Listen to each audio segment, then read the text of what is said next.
2018 میں ٹھیک ہے، ایک بنا تھا convention against torture and other cruel inhuman اور ڈیگریڈنگ ٹریٹمنٹس آف پنشمنٹ. ٹھیک ہے. یہ اس کے اندر یہ پاکستان جو ہے اس کا یہ اس پہ سگنیٹری ہے. اچھا جتنے مدعوں نے ریکٹیفائی کیا ہوا. اچھا ہاں تو اس کا ایک ریپیٹیئر مقرر ہوتی ہے اور اس ریپیٹیئر کی جو خاتون ہے یہ آسٹریلیا کی خاتون ہے کہ جو اس کی ریپیٹیئر مقرر ہوئی ہے. اس کا نام ہے بہت ہاں یہ ایلس جل ایڈورڈس. مر گئے تھا جی مر گئے تھا سے ہاں ایک کوئی عرب دا ہوندا تو میں نام انہوں بھی لیندے. ایلس جل ایڈورڈز ہے یہ خاتون ہے. اس کے نام پہ ایک درخواست جمع کرائی ہے. 2 بڑے لائرس ہیں جنہوں نے یہ درخواست جمع کرائی ہے اور ایک کا نام ہے اس میں اپنا جیکب بوگارٹ ہے اور دوسرے کا بھی نام یہاں جیرڈ جینسن. اچھا یہ جیکب بوگارٹ کا میں بھی دیکھ رہا تھا ایگزامپل. اس وقت وہ 4 کیسز جو ہے وہ لڑ رہا ہے اس کے. اچھا اور یہ بڑا انٹرنیشنل لائر بڑا زبردست قسم کا ہے. یہ وہ شخص ہے. ادھر اس خاتون کے پاس اس کے 4 مقدمے ہیں. ٹھیک ہے. اور ان مقدموں کے اندر ایک جو ہے سب سے پہلا جو ہے مقدمہ جو ہے وہ ایلس بیلسٹکی کا ہے. اچھا یہ شخص جو ہے یہ ڈیٹ آف ڈیٹرن بیلاروس کا ہے. یہ ٹھیک ہے. از a noble price piece laureate, اچھا the chairman and the founder of the Vaizana Human Rights Center and former vice president of the International Federation of the Human Rights. He has been imprisoned in Belarus multiple times due to its activism. Most recently, Ellis was sentenced to 10 years in a prison on bogus charges after a trial condemned as a sham by the United Nations and the European Union. اچھا اس کے trial کو Belarus کے نواز شریف صاحب ابھی گئے ہوئے تھے. جی جی بالکل فیملی بھی گئی تھی. بیلاروس واحد ڈکٹیٹوریل رجیم ہے یورپ کے اندر رہ کے. اچھا جس کے بارے میں سمجھتے ہیں کہ ڈیموکریسی کو دفن کرنے والوں میں سے یورپ جیسے علاقے کا. صحیح ہے. کمال ہو نا. بالکل باقی جگہ تو چلو 80 کو ہے نا. ہاں جی. وہ تو اس کے بارے میں انہوں نے اس کو کہہ دیا شیم. دوسرا کیس جو ہے یہ روبن وارڈیان کا ہے کہ لڑ رہا ہے. یہ آذربائیجان کا بندہ ہے. ٹھیک ہے. یہ آذربائیجان کا Ruben Vardanyan is an influential Armenian businessman. یہ نگورنو کاراباخ پہ جب انہوں نے حملہ کیا تھا تو یہ بندہ وہاں پر احتجاج کر رہا تھا تم غلط کر رہے ہو, ٹارچر کر رہے ہو, اور بڑا لمبی کیس ہے. اس کے اوپر بھی یہ اس کا کیس چل رہا ہے. تیسرا ہے ٹیری سینگ کا وہ کیس لڑا ہے. یہ بھی یہ کمبوڈیا کی ہے. Seng is an activist, author and human rights defender who is well known for her criticism of Aung San regime in Cambodia. In 2022, Thavi was imprisoned and sentenced to 6 years in prison after being convicted of the conspiracy to commit treason. یہ غداری کے مقدمہ وہ کہتے ہیں کہ human right activist ہے, غداریوں کا مقدمہ بناتے ہیں. ٹھیک ہے. چوتھا کیس وہ عمران خان کا اس نے لیا ہے. عمران خان کے بارے میں جو اس کی سائٹیشن وہاں گئی ہے کہ Imran Khan is a philanthropist number 1. اس نے پولیٹیشین بعد میں رکھا ہے. ٹھیک ہے. Politician and farmer cricket star who served as the 22nd Prime Minister of Pakistan from the August 2018 to 2022. He is the chairman Pakistan Tehreek-e-Insaf Justice Movement Liaison, a political party which he founded in 1960. In this role, Imran has been outspoken critic of the government corruption, speaking out about the dangers of the constitutional overreach of the Power and Military Act.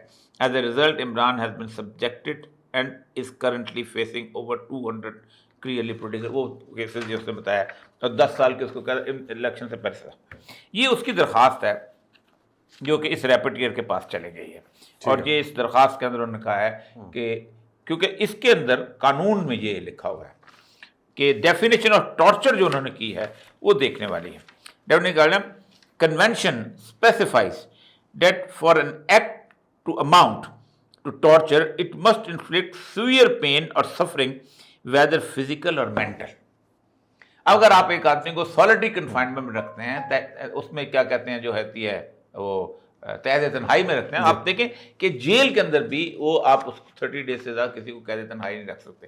قید تنہائی کی سزا ہی نہیں ہے, کیونکہ اگر قید تنہائی سزا نہ ہوتی, اگر کوئی بندے کو اچھا لگتا ہوتا تو سزا کے طور پہ تجویز ہی نہ ہوتی.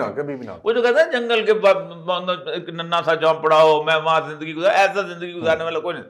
مین کے بارے میں کہا جاتا ہے مین از اے گریگوریس, آدمی مل کر رہنے والا ہے, اپنے دوستوں کے درمیان رہتا ہے, یہ تھوڑی دیر کے لیے لیتا ہے جب پاگل ہو جاتا ہے.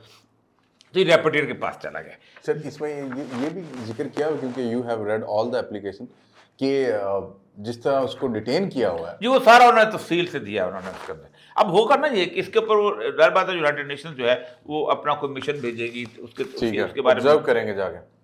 اچھا اس کے علاوہ سب سے بڑی بات ہے گزشتہ 2 سال سے آپ کے بارے میں یونائٹڈ نیشن کی ہیومن رائٹس کی رپورٹیں آ رہی ہیں, ایمنسٹی کی رپورٹیں آ رہی ہیں اور باقی ساری چیزوں کی رپورٹیں آ رہی ہیں, وہ بھی آپ کے فلاگ بنتا جا رہا تھا. اچھا ہوتا پتہ کیا ہے پاکستان کے اندر یا اس طرح کے جہاں ڈکٹیٹوریل رجیم ہوتی ہے نا وہ لفٹ نہیں کراتے, ہونے دو رپورٹیں ہیں ہمارے پاس سازش ہو رہی ہے, ٹھیک ہے, مطلب برما آن سان سوچی کتنے سالوں سے وہ چلی ہوئی تھی, رپورٹیں آ رہی ہیں ہمارے پاس.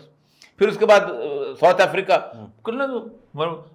کرکٹ ٹیم بین ہوئی, سب کچھ کرتے رہتے ہیں لیکن یہ پائل اپ ہو جاتے ہیں اور جب وہ کسی جگہ وہ ان کو استعمال کرنا چاہتے ہیں وہ کرتے رہتے ہیں. لیکن میں صرف یہ کہنا چاہتا ہوں یہ جو بل ہے یہ جو اس کے اندر اس کا ڈیموکریسی ہے. اب ڈیموکریسی ایکٹ میں انہوں نے ایک تو بیسیکلی بات کی ہے کہ سینکشن کے یہ جب بل پاس ہو جائے گا دا پریزیڈنٹ شیل آئیڈینٹیفائی کی individuals who are knowingly engaged the wrongful persecution and imprisonment of the political detainees in Pakistan, including but not limited to the former Prime Minister of Imran Khan, and significantly undermine democracy and further military rule for the people of Pakistan. ٹھیک ہے. تو یہ انہوں نے ایک تو یہ کہا ہے کہ بندوں کو 6 مہینے 180 دیش کے آئیڈینٹیفائی کرے گا کون ہے, کس بندے نے اس کو لیگلی ڈیٹین کیا ہوا ہے, کس نے اس سے ملٹری کورٹس کی وہ ساری سے یہ چیزیں بھی اس کے اندر اس نے دی ہیں. میرا سر ایک آخری سوال ہے, جب یہ لوگ اقتدار میں آتے ہیں چاہے وہ 5 سال کا اقتدار ہو یا 3 سال کا ہو یا کسی بھی قسم کا اقتدار میں آتے ہیں تو وہ یہ کیوں سمجھتے ہیں کہ جو ان کے انٹرسٹ ہیں یا وہ جو ویسٹڈ انٹرسٹ ہوتے ہیں اس کو وہ نیشنل انٹرسٹ بنا کے یہاں پہ عمل درآمد کروانا شروع کر دیتے ہیں, اس کے مطابق حکمت عملیاں بناتے ہیں. پوری دنیا کی تاریخ ہے, پوری دنیا کی تاریخ ہے. دیکھیں چنگیز خان جب اپنے قبیلے کو لے کے نکلا تھا تو چنگیز خان نے یہ نہیں کہا تھا کہ میں انسانوں کو اس لیے مارنے جا رہا ہوں کہ میں انسانوں کو مارا ہے, وہ کہتا منگولوں کی بادشاہت قائم کرنے جا رہا ہوں اور اس سے منگول قبیلے کو باقاعدہ ایکسپلائٹ کیا. یہ جو ہوتی ہے نا ظلم, اس ظلم کو جسٹیفائی, ورنہ تو ظلم کر نہ سکے بندہ.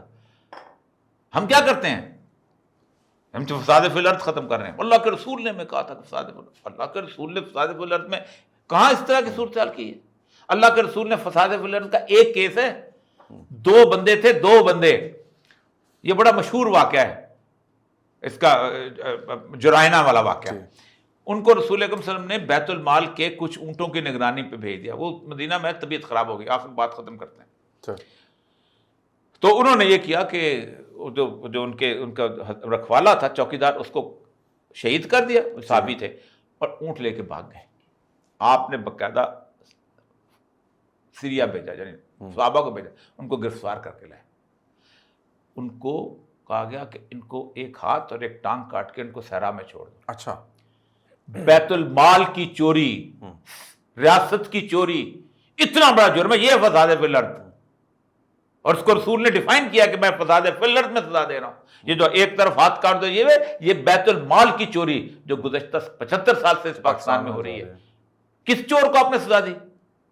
وہ حکومت میں آ گئے دوبارہ. ہاں, تو پہلا ڈیفینیشن فساد فی الارض کا یہ ہے, آگے پھر دوسرے فساد فی الارض